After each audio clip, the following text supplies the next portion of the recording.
Krishna, Krishna Krishna, Hare Hare, Hare Rama, Rama Rama, Hare Hare. Hare Krishna, Krishna Krishna, Hare Hare, Hare Rama, Rama Rama, Hare Hare. Hare Krishna, Krishna Krishna, Hare Hare, Hare Rama, Rama Rama, Hare Hare. Hare Krishna, Krishna Krishna, Hare Hare, Hare Rama, Rama Rama, Hare Hare. Hare Krishna, Krishna Krishna, Hare Hare, Hare Rama, Rama Rama, Hare Hare. Hare Krishna, Krishna Krishna, Hare Hare, Hare Rama, Rama Rama, Hare Hare. Hare Krishna, Krishna Krishna, Hare Hare, Hare Rama, Rama Rama, Hare Hare. Hare Krishna, Krishna Krishna, Hare Hare, Hare Rama, Rama Rama, Hare Hare. Hare Krishna, Krishna Krishna, Hare Hare, Hare Rama, Rama Rama, Hare Hare. Hare Krishna, Krishna Krishna, Hare Hare, Hare Rama, Rama Rama, Hare Hare. Hare Krishna, Krishna Krishna, Hare Hare, Hare Rama, Rama Rama, Hare Hare. Hare Krishna, Krishna Krishna, Hare Hare, Hare Rama, Rama Rama, Hare Hare. Hare Krishna, Krishna Krishna, Hare Hare, Hare Rama, Rama Rama, Hare Hare. Hare Krishna, Krishna Krishna, Hare Hare, Hare Rama, Rama Rama, Hare Hare. Hare Krishna, Krishna Krishna, Hare Hare, Hare Rama, Rama Rama, Hare Hare. Hare Krishna, Krishna Krishna, Hare Hare, Hare Rama, Rama Rama, Hare Hare.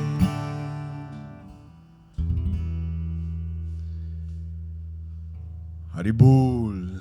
Maraming pong salamat sa inyong lahat. Haribol.